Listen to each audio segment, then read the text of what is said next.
Hi, everyone, and welcome to another exciting edition of Words, Images, and Worlds. Absolutely, waving back. Glad to be talking with author Bridget Hodder on this episode. I'm assuming I'm pronouncing that correctly. You are. Fantastic, fantastic.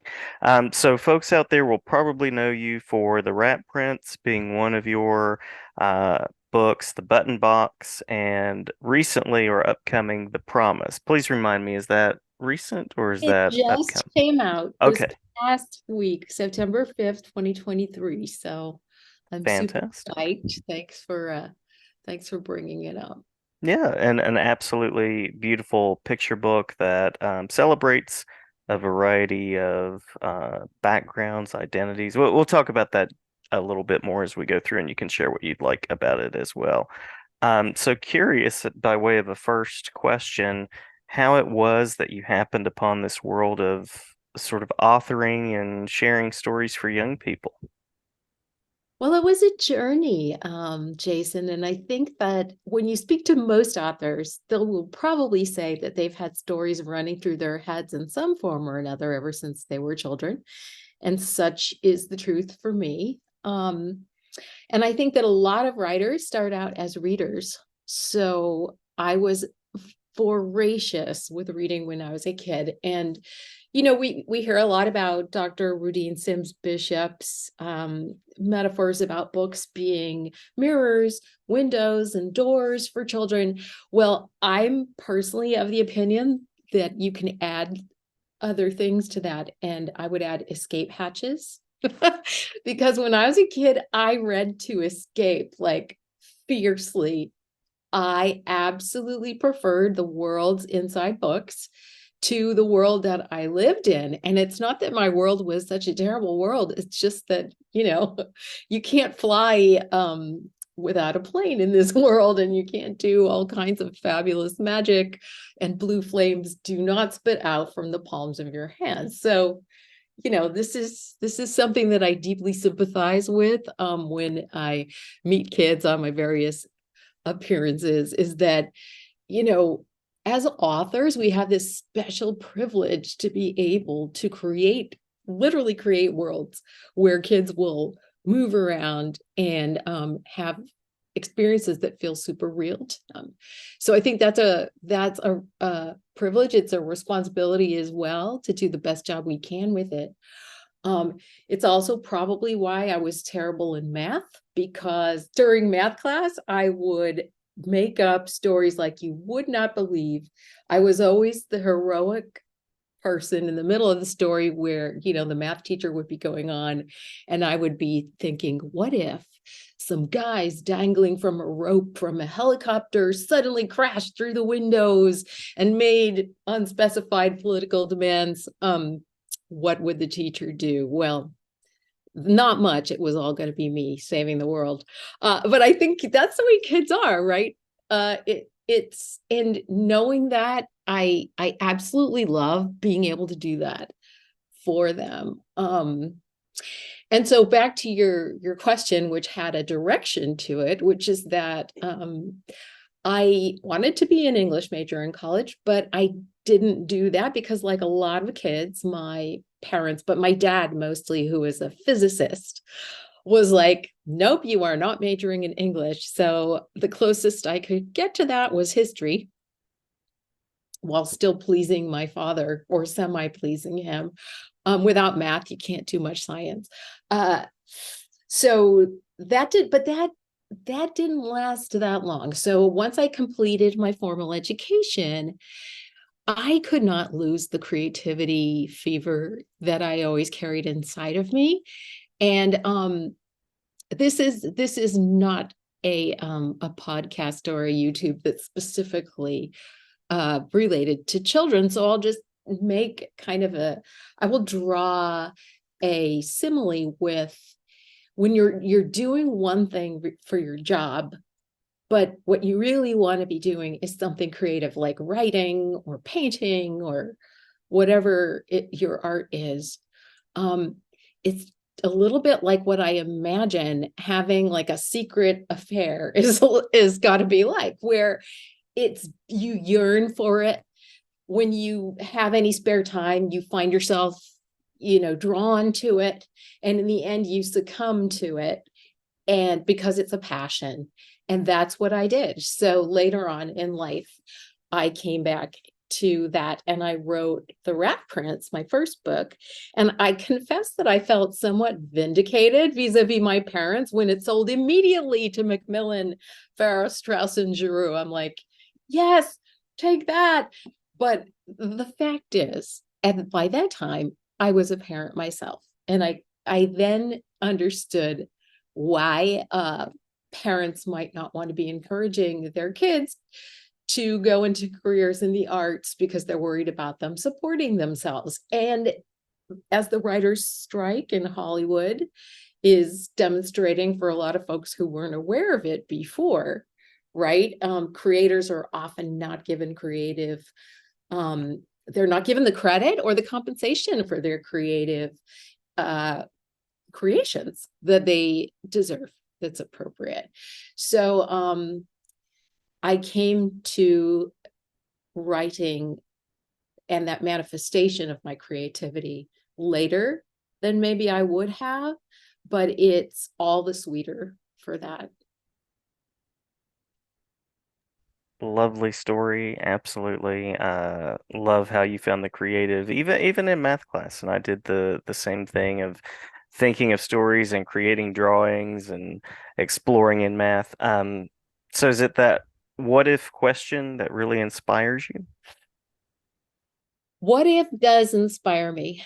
Um, but in a particular way. So I have to start this with a disclaimer, which is that everybody who knows me will back me up. I'm a nice person.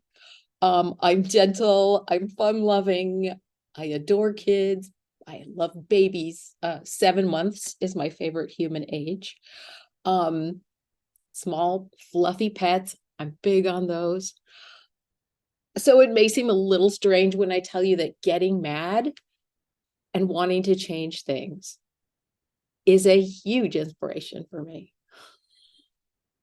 And I think a lot of us, if we're honest, right, we might recognize, well, what is the theme that unites all of the like big things I've done in my life? Well, I got sick of something or I got frustrated with it. And then I decided I can do this myself, or I can improve on that, or I can do it better, or I can change it. So for my first book, The Rat Prince, the getting mad trigger, I had to do with, well, it was very specific. I watched the then latest version on film of the Cinderella story. It was an expensive and lavish production of Cinderella, and I won't name the company that made it, but what I will tell you is I stumbled out of that theater so angry. I was stunned. I was so outraged that, in fact, the latest 21st century version of Cinderella was more oppressive than I remembered the Disney 1950s version being. And it was all about, being passive and be nice, let people walk all over you, and you shall have your magical reward from a fairy godmother. And it's like, no, you won't. That's super toxic. So I was mad. And I remember thinking, gosh, I know a million ways that I could turn the Cinderella story upside down and inside out and make it fresh and new and exciting and make it fair for everybody. Because when you look at that story, it's not just unfair for Cinderella that the only way out of poverty and abuse is to marry some rando prince guy, but it's also not fair for the prince that he has to marry some rando woman that he picks out at a ball. Like, none of this makes any sense. That's where the Rat Prince came from, which had the one of the rats that gets turned into a coachman on the night of the ball by the fairy godmother happens to be the prince of the rats. And he's in love with Cinderella. So when he gets turned into a man, he's got his chance. And boy, is he not going to let it go. So he teams up with her, and there is a complete overturning of the whole Cinderella trope, but it doesn't cheat by putting it in the present day. My challenge to myself was I can do this without making this take place in a speakeasy in the 20s or, or in a high school in Seoul, Korea in the present day. So that was the Rat Prince. And then the version of getting mad and or frustrated and writing for the Button Box, which was my last book, which was co-authored with Fazia Jelani Williams. Shout out to her, my wonderful co-author. That was because I am a Sephardic Jew.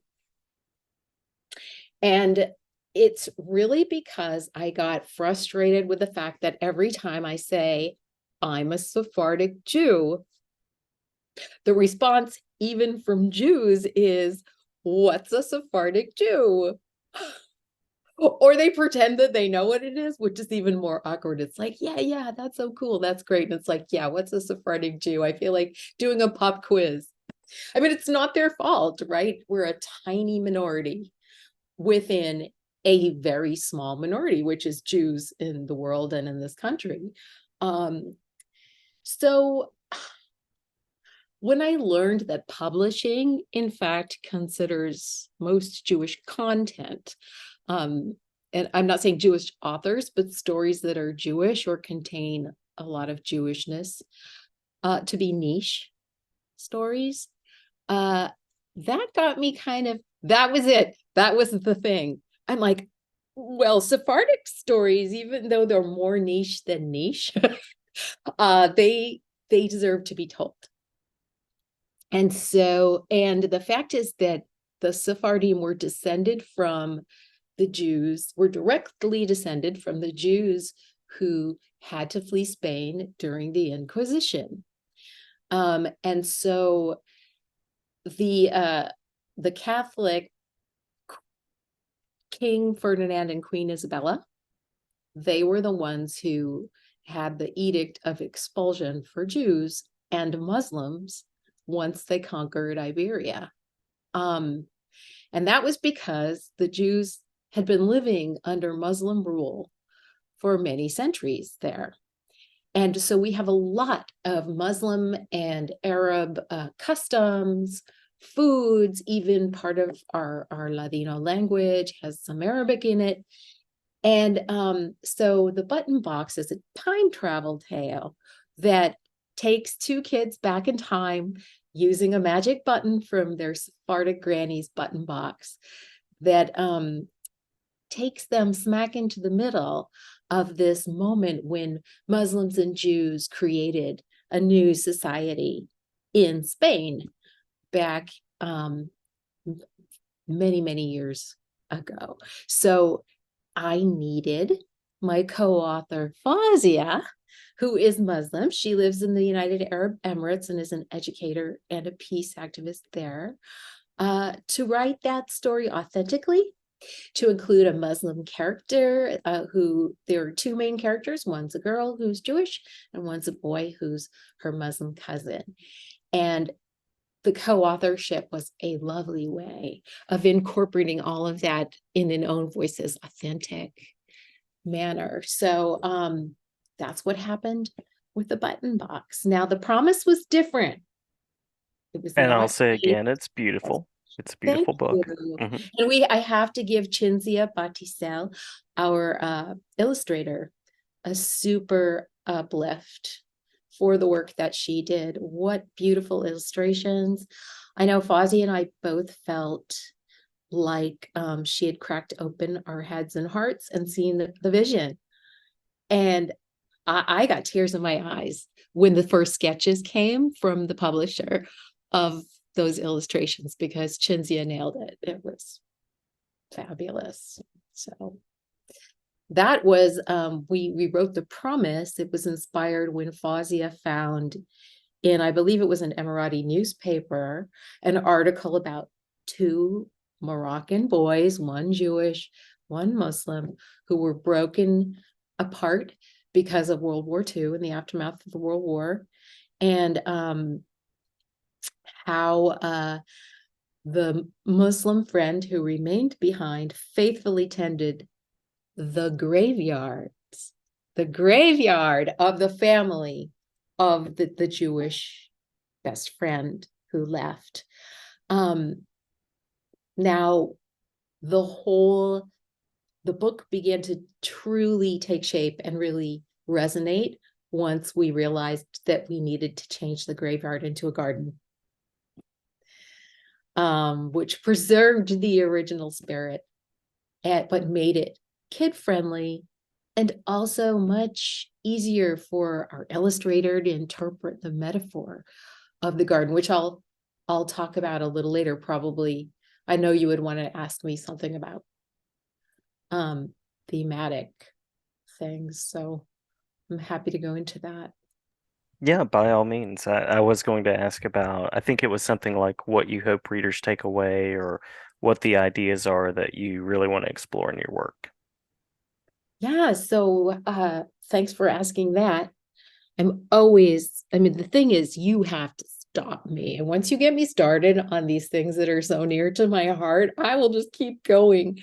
Um, so yeah, basically in The Promise, which is the current picture book, I think it's best to give a little background on the book before I explain how the themes worked in that and how you can find some of those themes in my own work in other areas. So it is about two best friends who grew up in a small village in Morocco in the shadow of World War II.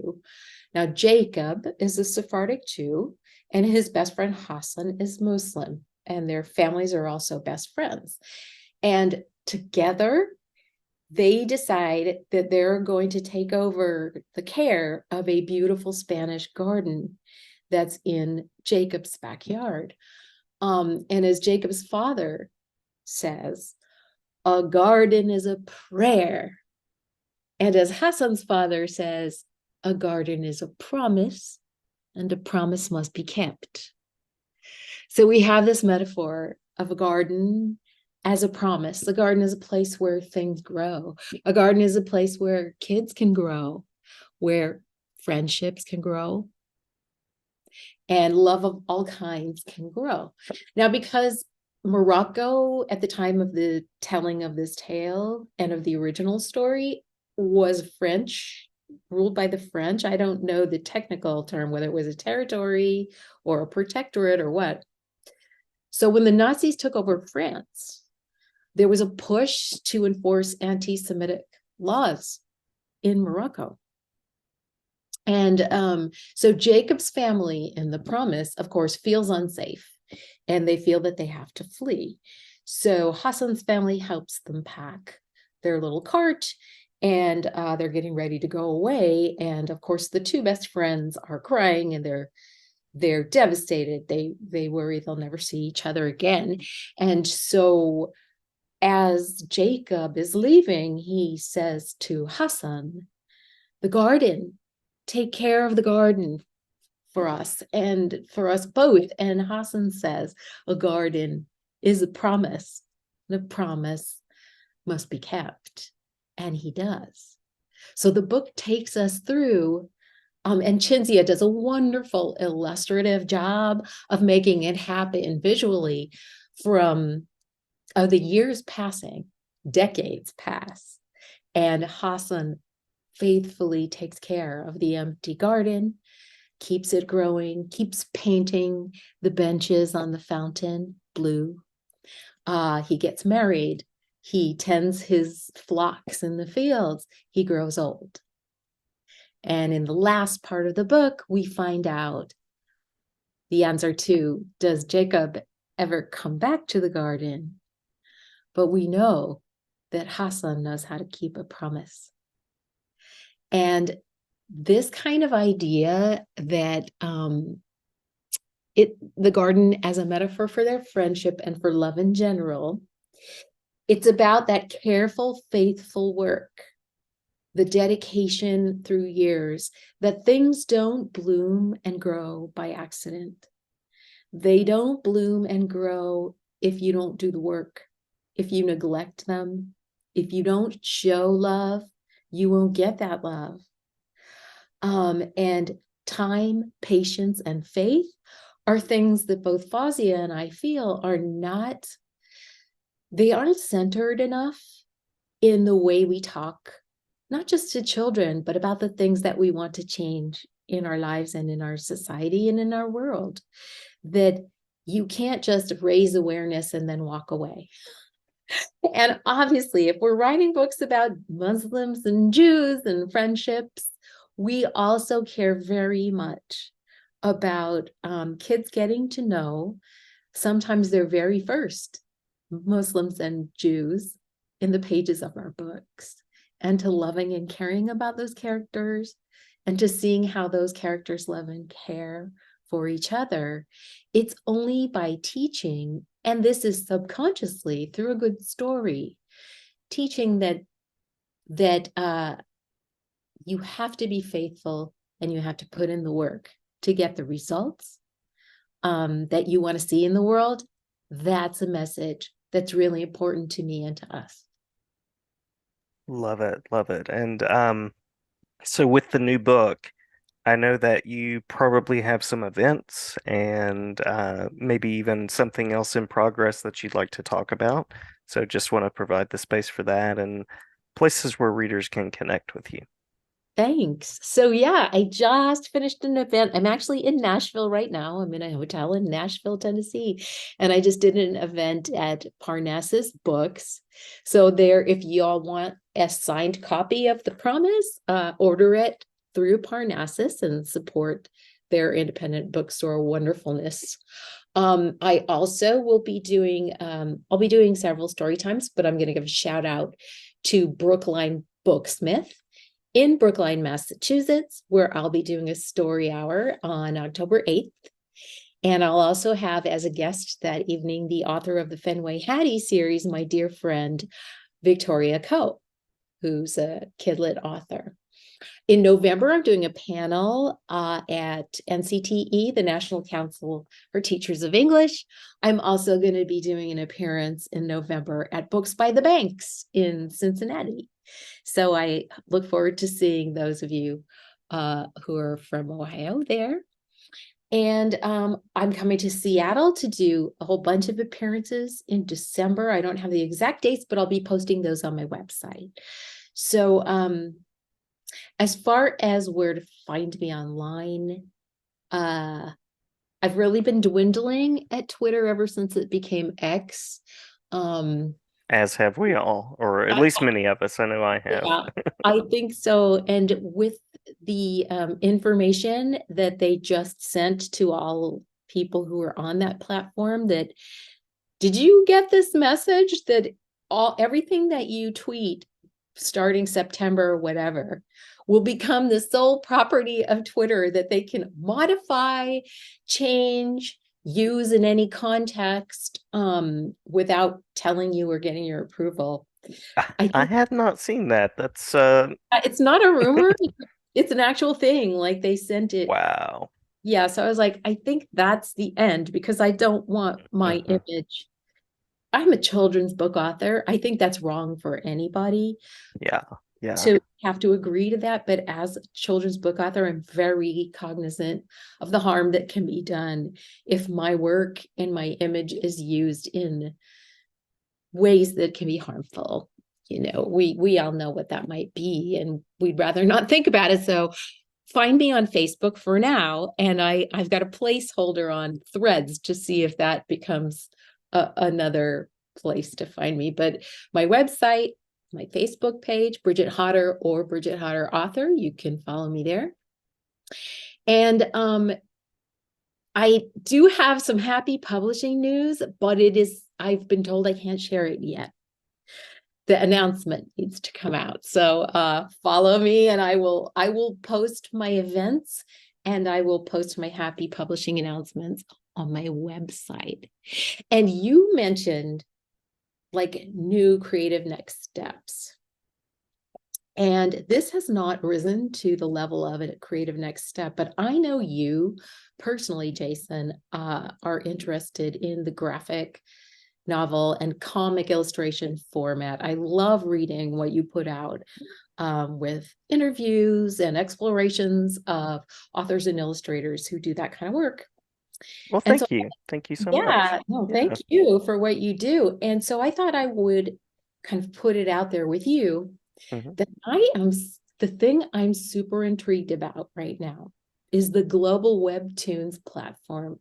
Mm-hmm. Hmm. And it's a phenom that I think US publishing just has yet to understand or catch up on.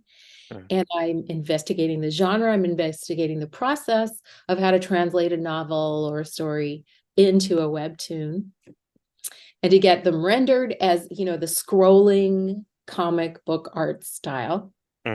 Hmm. Just brilliant, brilliant work out there.